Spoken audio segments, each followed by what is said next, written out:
我还没完呢。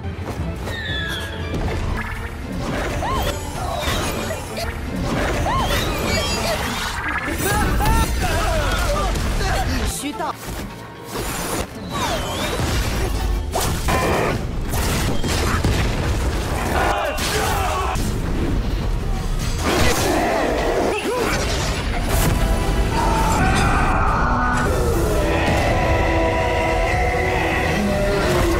Hai sahabat asik film, gimana kabar kalian hari ini? Semoga tetap oke. Yang lagi sakit hati semoga lekas sembuh, dan yang lagi kekosongan hati segera terisi ya. Agar hidup tetap enjoy, jangan lupa bersyukur dan tetap full senyum di sepanjang hari. Oke, pada episode kali ini Mimin akan ngebahas film seru yang mengisahkan perseteruan antar suku barbar dan prajurit dari kantor penyegel siluman demi mendapatkan kekuatan tulang raja binatang sakti. Konon kekuatan tersebut bisa menjadikan seseorang sakti mandraguna yang tak bisa dikalahkan oleh siapapun. Jadilah bagaimana kisah perjalanan dan endingnya. Untuk itu tak usah berlama-lama, langsung saja siapin kopi udutnya dan sama-sama 1, 2, 3 semongko.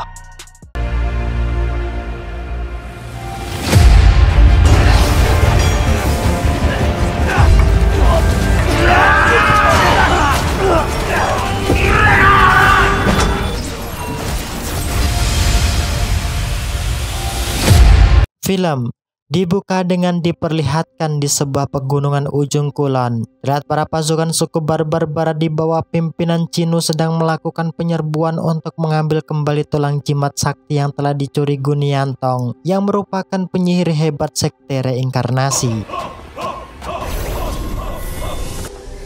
Mendengar akan bencana besar, Kaisar Timur dari dinasti Zhao juga memerintahkan pasukan penahan siluman untuk segera bergegas pergi menuju wilayah barat merebut benda keramat yang berada di sana.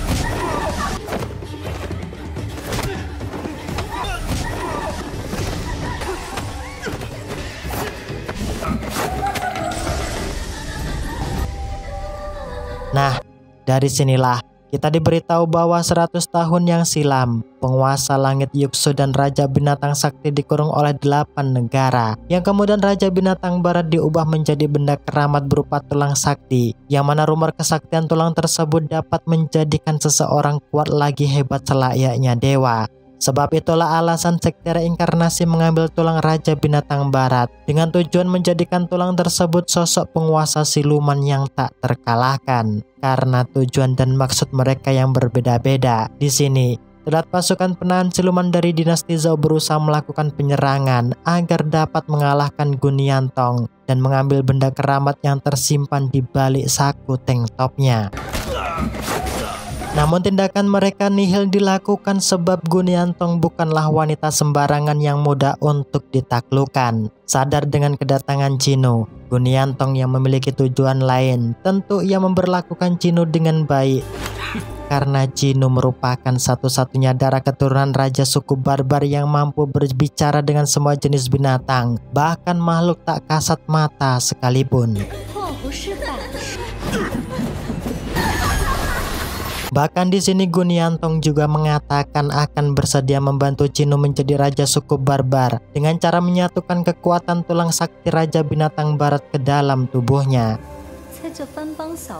Setuju dengan tawaran tersebut, di tempat kuil rahasia, Guniantong mulai melakukan ritual perapalan mantra menyatukan kekuatan Raja Binatang Barat ke dalam tubuh Cinu.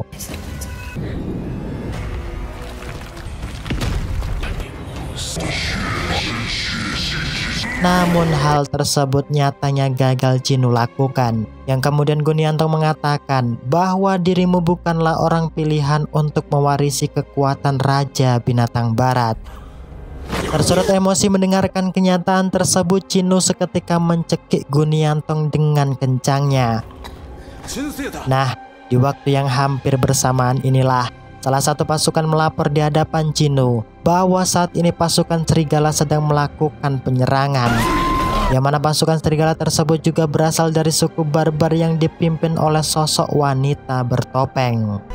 Sadar dengan ambisi Cinu yang berkeinginan besar menjadi raja suku barbar, Guniantong seketika berkata bahwa wanita tersebut kemungkinan besar merupakan sosok yang terpilih menjadi pewaris keturunan Raja Binatang Barat. Sebab dirinya bisa menjadikan segala jenis binatang sebagai bala tentara pasukannya. Melihat kemampuan Chinu yang masih lemah, Gunyantong yang tak mau hilang kesempatan, dirinya menawarkan ilmu kanuragan sekte reinkarnasi dengan tujuan agar Chinu dapat menang melawan dan meluluhlantahkan pasukan serigala dan menjadi raja suku barbar satu-satunya. Sedangkan di sisi lain jauh di ujung timur, terlihat Hua sang letnan dinasti Zhao dari Departemen Penahan Siluman sedang mengumpulkan semua prajurit terbaiknya dengan tujuan menyeleksi para prajurit yang berbakat untuk ia ajak pergi ke barat berperang dengan pasukan suku barbar. Di sini Letnan Hua mengatakan di hadapan para prajurit bahwa siapapun yang bisa menahan panah penghancur siluman miliknya, maka akan ia ikut sertakan dalam ekspedisi. Salah satu wanita mungil yang berasal dari kubu harimau putih yang bernama Hua Wuchan dengan tegas siap mengikuti seleksi. Dengan sontak, para prajurit senior yang berada di sana menertawakan dan meremehkan Hua Wuchan. Sebab kubu harimau putih hanyalah beranggotakan prajurit biasa yang tak memiliki kemampuan hebat seperti kubu dari pasukan gajah maupun gorila. Letnan Hua yang tak ingin mengecewakan adiknya untuk ikut party. Akhirnya, ia mulai melesatkan panah penghancur siluman untuk melihat kemampuan mereka.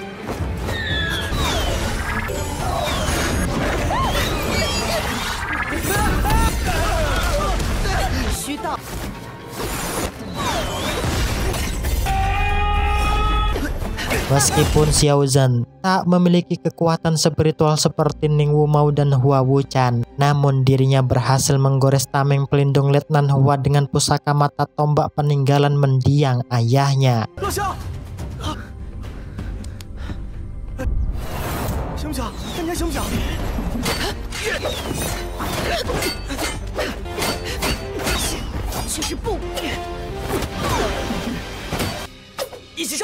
Di saat hendak melesatkan panah penakluk siluman kembali inilah pertarungan mereka seketika terhenti di saat melihat kedatangan Komandan Zhang dari dinasti Zhao. Di dalam aula pertemuan inilah Komandan Zhang memerintahkan Letnan Hua dan pasukan terbaiknya untuk segera meluncur ke wilayah barat guna mengetahui rencana sekte reinkarnasi dan menghentikan suku barbar yang hendak menginginkan kekuatan Raja Binatang Barat. Karena tak memiliki waktu banyak, di sana Letnan Hua juga memasukkan Xiao Zhen sebagai pasukan ekspedisi ke wilayah barat. Meski hal tersebut menjadi momok untuk pasukan yang lain, sebab Xiao Zhen tak memiliki kesaktian dan kekuatan spiritual seperti pasukan yang lainnya. Sedangkan di sisi lain di dalam sekte reinkarnasi terlihat Gunyantong berhasil menuntaskan ritual ilmu hitam yang membuat Chinu menjadi sosok manusia setengah siluman yang haus akan darah. Bahkan di sana terlihat para biksu dari sekte Fajra tak mampu membendung kekuatan Chinu yang membuat tetua sekte Fajra tewas dihantam olehnya.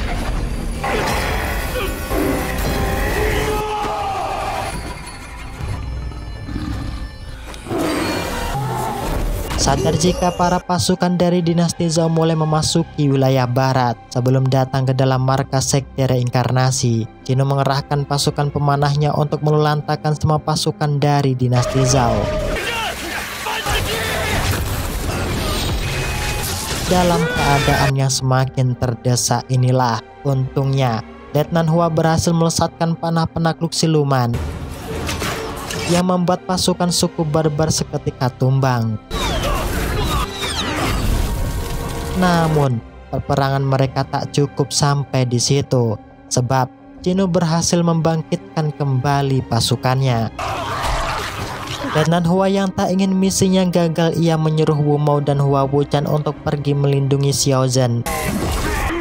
Sedangkan dirinya akan berjuang melawan Chinu dan pasukan seorang diri. Dan benar saja, terlihat Letnan Hua berhasil menusuk Chinu dengan pusaka tombaknya.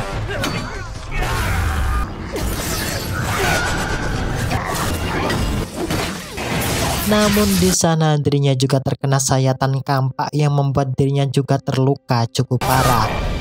Di saat hendak mengakhiri nyawa, Letnan Hua menggunakan pusaka pedang. Untungnya, dengan sigap, tindakan tersebut berhasil digagalkan Hua Wuchan dan yang lainnya. Karena sudah tak bisa bertahan lebih lama, terlihat Letnan Hua terjatuh di pertengahan jalan. Di sini Hua Wuchan menangis histeris melihat kakaknya terluka sangat parah. Sebelum menghembuskan nafas terakhir, Letnan Hua menyerahkan misi serta jabatan tersebut pada adiknya Hua Wuchan.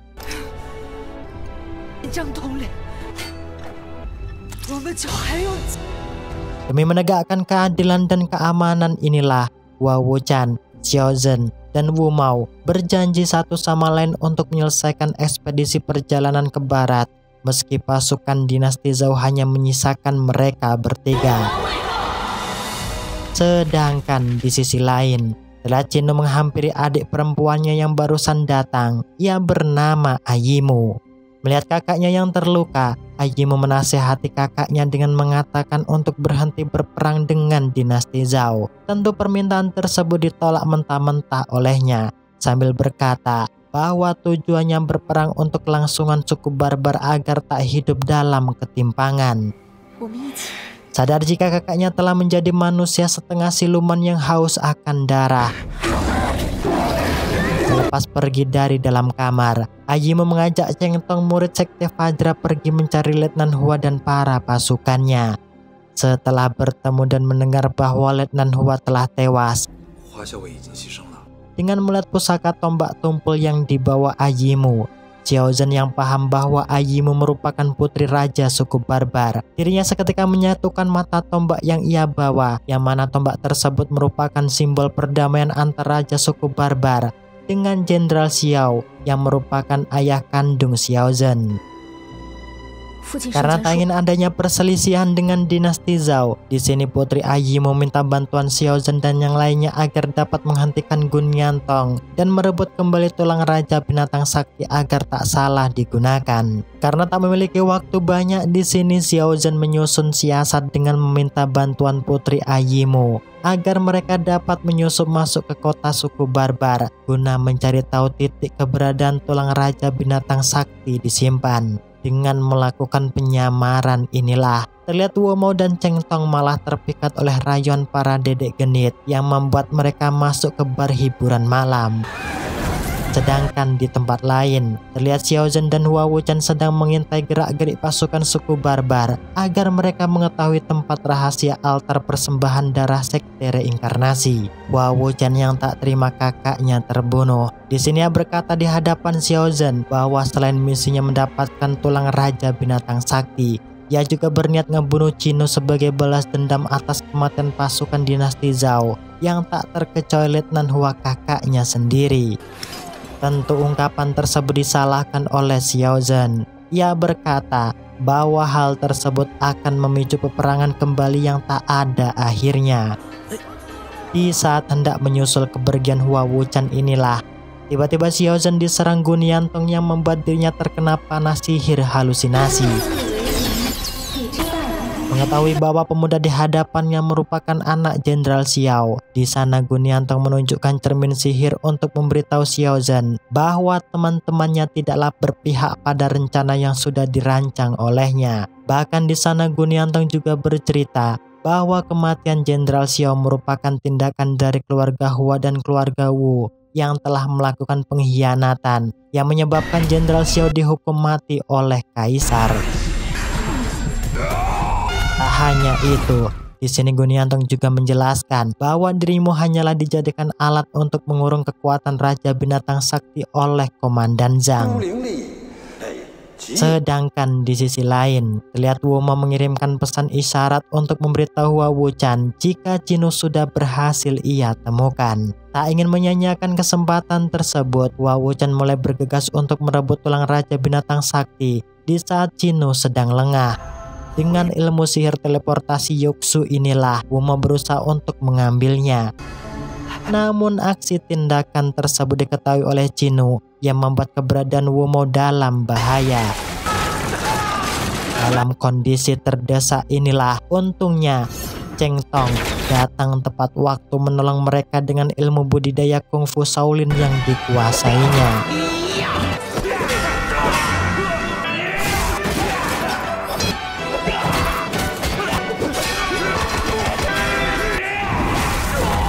Meski kemampuan Cheng Tong tak bisa dianggap remeh, namun bagi Chinu, Chin Tong bukanlah lawan yang berat baginya.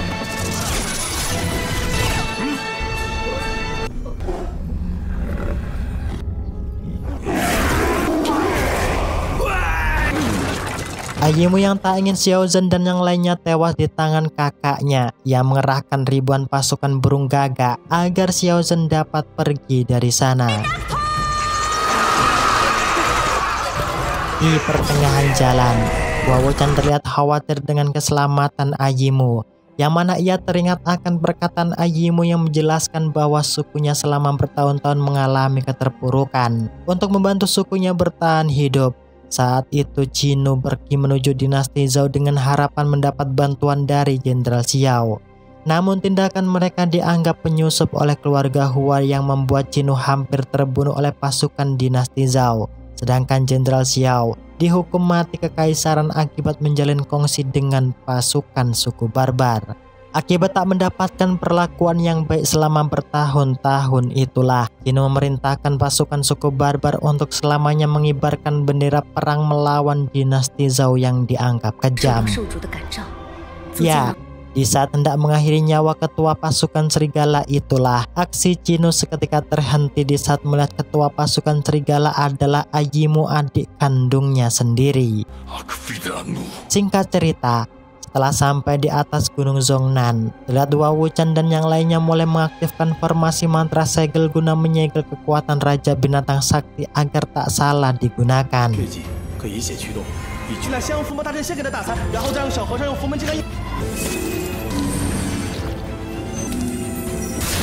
Namun secara tak diduga, kekuatan Raja Binatang Sakti masuk ke dalam tubuh Xiao Zhen yang membuat dirinya menjadi manusia setengah siluman yang haus akan darah segar. Di bawah pengaruh Gung Yangtong inilah terlihat Xiao Zhen hampir ngebunuh semua kerabatnya.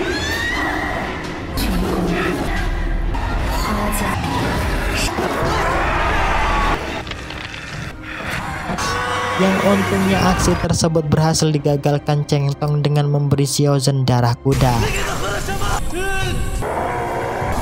Di waktu yang hampir bersamaan, salah satu pasukan serigala melapor memberitahu mereka jika saat ini nyawa Putri Ayimu dalam bahaya. Xiao Zhen yang tak ingin melihat Putri Ayimu mati dijadikan persembahan demi sebuah tahta dan kekuasaan.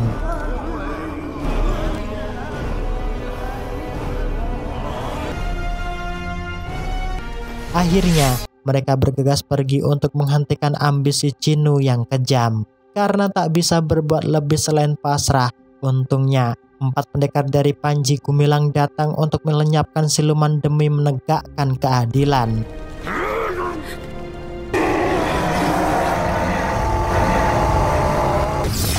Dan di saat inilah, pertarungan sengit antar mereka pun tak terhindarkan.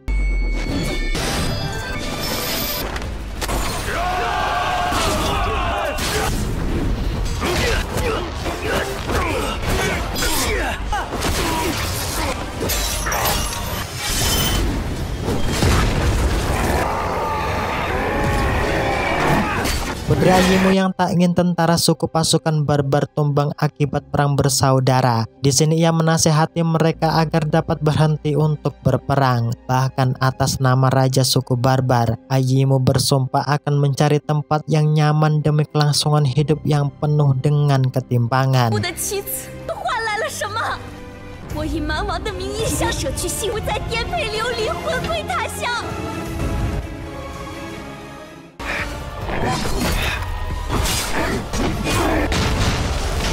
Xiao Zhen yang tak bisa membiarkan Chinu hidup lebih lama.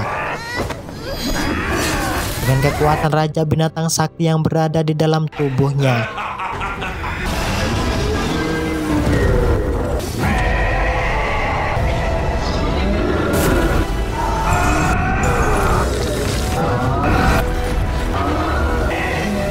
Akhirnya ia berhasil mengakhiri perduelan yang sengit dengannya.